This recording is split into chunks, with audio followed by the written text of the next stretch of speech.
grade fives. I'm here today to introduce our new novel study, or like we like to call it, our read aloud. We're going to take a pause on Augie and Me as it is still at school. I have not been able to access it, so we're going to start a new one, and it's going to be the one and only Ivan. I'm really excited to read this with you and read it to you and have you listen to me reading it. I think it's going to be sort of fun, and there'll be activities that you can do based on what I read each week on Google Classroom as well. So just listen closely. You can pause the video and rewind, or listen to as many times as you need to help with answering the questions. Okay, so this book, there's not really set chapters for it, so I'm just going to read certain pages. So for example, for today I'm going to read from pages 1 until page 24, and then our next reading will be from page 24 until page 42. So each week there will be a different length of pages, but it'll work. It's what works for us, and we will get it done. Okay, so I'm gonna start today. I know some of you maybe have read this before or have heard about it, but I'm just gonna read the back for you so you sort of get a little bit of an introduction about what this book is about. So Ivan is an easygoing gorilla living in a shopping mall. He has grown accustomed to humans watching him through the glass walls of his domain. He really misses his life in the jungle. In fact, he hardly ever thinks about it at all. Instead, Ivan thinks about TV shows he's seen, his friends Stella and Bob, and painting. Then he meets Ruby, a baby elephant taken from her family, and she makes Ivan see their home and his own art through new eyes. When Ruby arrives, change comes with her, and it's up to Ivan to make a change for the better. All right.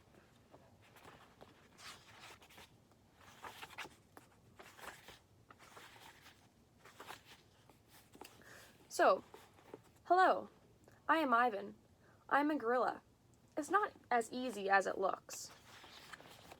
People call me the freeway gorilla, the ape at exit 8, the one and only Ivan, Mighty Silver Back. The names are mine, but they are not me. I am Ivan, just Ivan, only Ivan. Humans waste words. They toss them like banana peels and leave them to rot. Everyone knows the peels are the best part. I suppose you gorillas can't understand you. I suppose you think gorillas can't understand you. Of course, you also probably think we can't walk upright. Try knuckle walking for an hour. You tell me, which way is more fun? I've learned to understand humans' words over the years, but understanding human speech is not the same as understanding humans. Humans speak too much. They chatter like chimps, crowding the world with their noise even when they have nothing to say. It took me some time to recognize all those human sounds, to weave words into things, but I was patient. Patient is a useful way to be when you're an ape. Gorillas are as patient as stones. Humans, not so much. I used to be a wild gorilla, and I still look the part.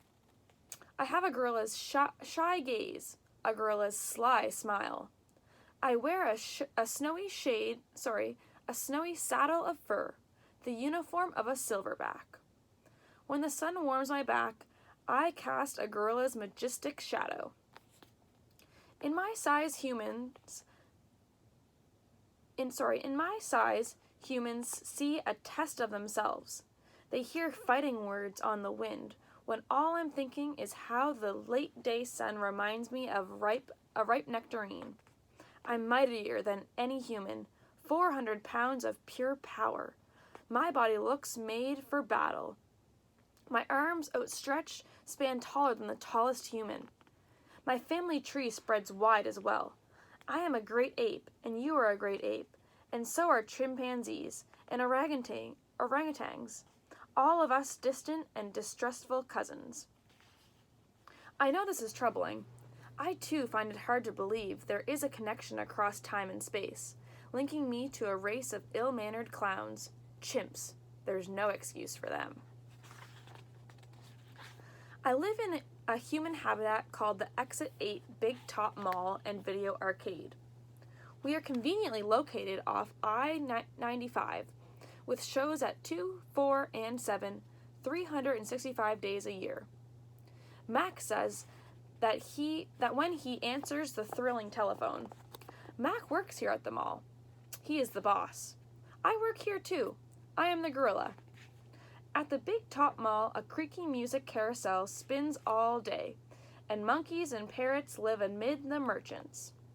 In the middle of the mall is a ring with benches where humans can sit on their rumps while they eat soft pretzels.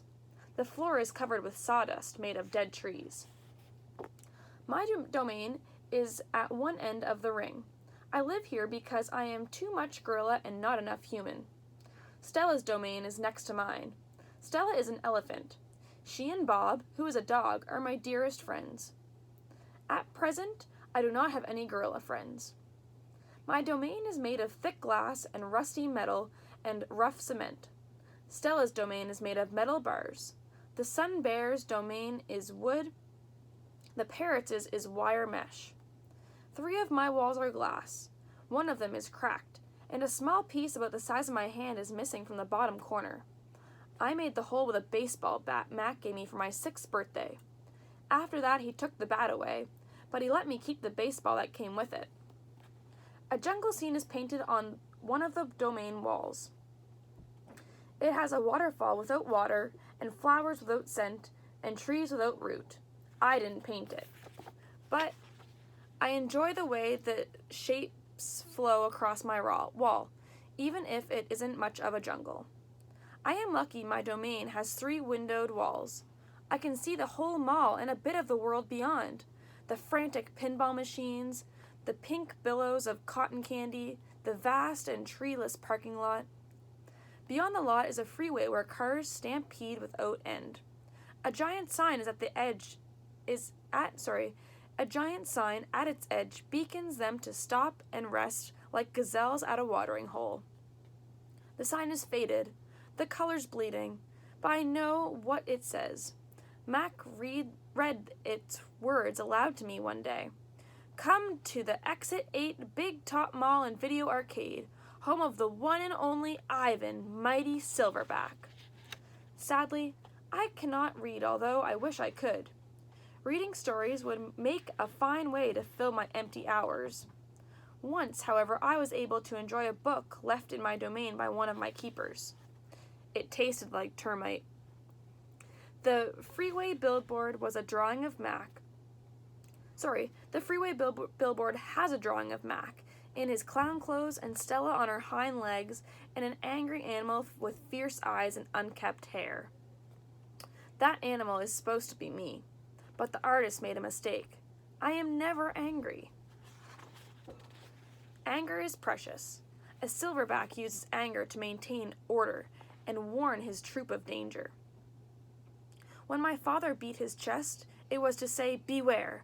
Listen, I am in charge. I am angry to protect you, because that is what I was born to do. Here is my domain. Here in my domain, there is no one to protect. My neighbors here at the Big Top Mall know many tricks. They are an educated lot, more accomplished than I am. One of my neighbors plays baseball, although she is a chicken. Another drives a fire truck, although he is a rabbit. I used to have a neighbor, a sleek and thoughtful seal, who could balance a ball on her nose from dawn till dusk. Her voice was like a throaty bark of a dog chained outside on a cold night. Children wished on pennies and tossed them into her plastic pool. They glowed on the bottom like flat copper stones. The seal was hungry one day, or bored perhaps, so she ate 100 pennies. Mac said she'd be fine. He was mistaken. Mac calls our show the littlest big top on earth. Every day at 2 o'clock, 4, and 7, humans fan themselves, drink sodas, applaud, babies wail, Mac, dressed like a clown, pedals a tiny bike, a dog named Stickers rides on Stella's back, and Stella sits on a stool. It is a very sturdy stool. I don't do any tricks. Mac said it's enough for me to be me. Stella told me that some circuses move from town to town. They have humans who dangle on ropes twinning from the tops of tents. They have grumbling lions with gleaming teeth and a snaking line of elephants, each clutching the limp tail in front of her. The elephants look far off into the distance so they won't see the humans who want to see them. Our circus doesn't migrate. We sit where we are, like an old beast too tired to push on. After our show, humans forage through the stores. A store is where humans buy things they need to survive. At the Big Top Mall, some stores sell new things like balloons and t-shirts and caps to cover the gleaming heads of humans. Some stores sell old things that smell dusty and damp and long forgotten. All day, I watch humans scurry from store to store. They pass their green paper, dry as old leaves and smelling of 1,000 hands, back and forth and back again. They hunt frantically, stalking, pushing, grumbling. Then they leave, clenching bags filled with things. Bright things, soft things, big things. But no matter how full the bags, they always come back for more. Humans are clever indeed. They spin pink clouds you can eat. They build domains with flat waterfalls. But they are lousy hunters. Some animals live privately unwatched, but it is not my life. My life is flashing lights and pointing fingers and uninvited visitors. Inches away, humans flatten their little hands against the walls of glass that separate us. The glass says you are this, and we are that, and that is how it will always be.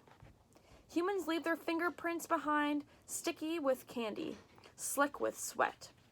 Each night, a weary man comes to wipe them away. Sometimes I press my nose against the glass. My nose print, like your fingerprint, is the first and last and only one. The man wipes the glass, and then I am gone. Here in my domain, I do not have much to do. You can only throw me so many balls before you get bored. You can only throw so many meatballs at humans before you get bored. A meatball is made by rolling up Doug until it is the size of a small apple, then letting it dry. I always keep a few on hand. For some reason, my visitors never seem to carry any. In my domain, I have a tire swing, a baseball, a tiny plastic pool filled with dirty water, and even an old TV. I have a stuffed toy gorilla, too. Julia, the daughter of the weary man who cleans the mall each night, gave it to me. The gorilla has empty eyes and floppy limbs, but I sleep with it every night. I call it Not Tag. Tag was my twin sister's name. Julia is 10 years old. She has hair like black glass and a wide half-moon smile. She and I have a lot in common. We are both great apes, and we are both sisters. It was Julia who first gave me my first crayon. A stubby blue one slipped through the broken spot in my glass along with a folded piece of paper. I knew what to do with it. I'd watched Julia draw. When I dragged the crayon across the paper, it left a trail in its wake like a slithering blue snake. Julia's drawings are wild with color and movement. She draws things that aren't real, clouds that smile and cars that swim. She draws until her crayons break and her paper rips. Her pictures are pieces of a dream. I can't draw dreamy pictures. I never remember my dreams, although sometimes I awaken with my fist clenched and my heart hammering. My drawings seem pale and timid next to Julia's. She draws the ideas in her head. I draw the things in my cage. Simple items that fill my days. An apple core, a banana peel, a candy wrapper. I often eat my subjects before I draw them. But even though I draw the same things over and over again, I never get bored with my art. When I'm drawing, it's all I think about. I don't think about where I am, about yesterday or tomorrow. I just move my crayons across the paper. Humans don't always seem to recognize what I've drawn. They squint, cock their heads, and murmur. I'll draw a banana, a perfectly lovely banana, and they'll say, it's a yellow airplane, or it's a duck without wings. That's all right. I'm not drawing for them. I'm drawing for me. Max soon realized that people will pay for a picture made by a gorilla, even if they don't know what it is. Now I draw every day. My works sell for $20 a piece, 25 with a frame, at the gift shop near my domain. If I get tired and need a break, I eat my crayons. I think I've always been an artist, even as a baby, still clinging to my mother. I had an artist's eye. I saw shapes in the clouds and sculptures in the tombstones at the bottom of a stream. I grabbed at colors, the crimson flower just out of reach, the bird streaking past. I don't remember much about my early life, but I do remember this. Whenever I got the chance, I would dip my fingers into cool mud to use my mother's back for a canvas. She was a patient soul, my mother. Someday I hope I can draw the way Julia draws, imagining worlds that don't exist. I know what most humans think. They think gorillas don't have imaginations. They think we don't remember our past or ponder our futures. Come to think of it, I suppose they have a point. Mostly, I think about what is, not what could be. I have learned not to get my hopes up. When the Big Top Mall was first built, it smelled of new paint and fresh hay, and humans came to visit from morning till night. They drifted past my domain like logs on a lazy river. Lately, a day might go by without a single visitor. Max says he's worried. He says I'm not cute anymore. He says, Ivan, you've lost your magic old guy you used to be at HIT. It's true that some of my visitors don't linger the way they used to.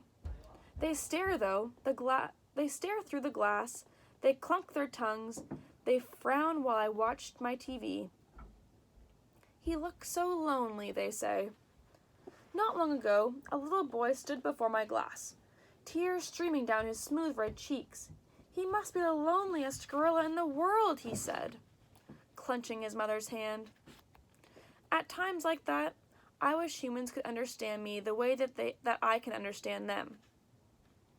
It's not too bad, I wanted to tell the little boy. With enough time, you can get used to almost anything. Alright, so that is the first section of our reading. So I read from page 1 to 24, and now you have activities posted on Google Classroom that you can go through and try to answer. Remember, you can watch this video as many times as you need to help answer those questions.